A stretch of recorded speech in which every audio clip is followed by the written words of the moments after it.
Welcome back. Happy Monday, everyone. My name is Rita Ernst. I am the author of Show Up Positive and Culture Impact. And I am so happy to be with you today. If January was the month that just seemed like it would never end, February is over. Here we are. It is the last Monday in February.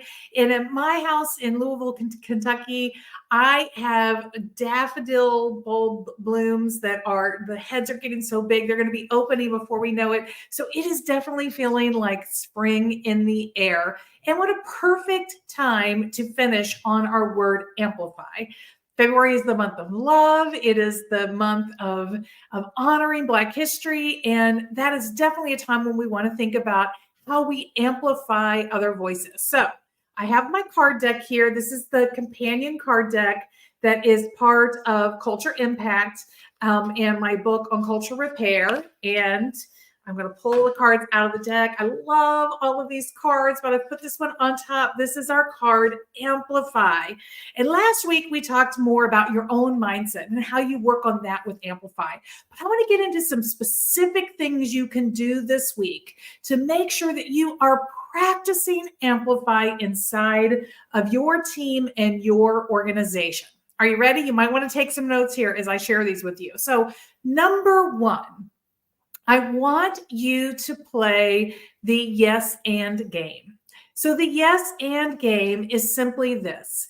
When you are in a meeting, when you are in a conversation with somebody, when you are exchanging ideas, when you are trying to develop new paths forward, before you say anything, you are going to first make some kind of statement of recognition about what the person that you are engaged with said.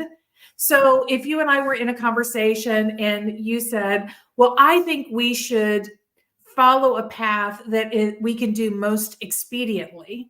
The yes and game, I'm going to say, you know, what I like about that idea is I too feel urgency that we make something happen quickly.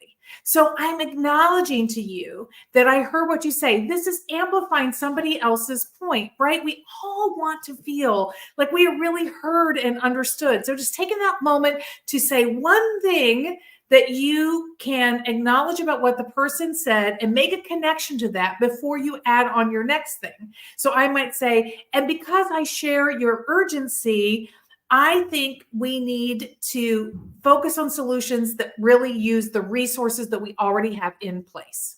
Right. So I'm building off of your idea before I'm adding on to my own personal thinking. So I'm amplifying your voice and I'm letting you know I heard you because I'm playing back some part of that. So that's one thing that you can do. I want you to try this week and just notice how it begins to shift the energy and the relationship dynamics inside of conversations when you start by amplifying somebody else's point before you make your own. Sorry, a little technical issue there. Okay, the next thing that I want you to do in amplifying other voices is I want you to pay attention in your surrounding to whose voice you're not hearing. You know, sometimes what we're not hearing is just as significant or more important than what we are hearing. And then what you're going to do is you're going to invite those voices in. You could say to somebody, hey, I see your wheels turning. I see that on your face. I think you have some good ideas. What would you add to the conversation that we are having? Now, you're not trying to put somebody on the spot, but you are wanting to let them know that their voice is welcome. You might even try something like, you know, the last time we were brainstorming, I remember that Jonathan had like a really key insight. And Jonathan, I haven't heard you say anything yet. I'm wondering what you're thinking about over there, because sometimes you spur the best thoughts from me, right? This is a way of amplifying somebody else's voice just by inviting them in to the conversation in a very direct way.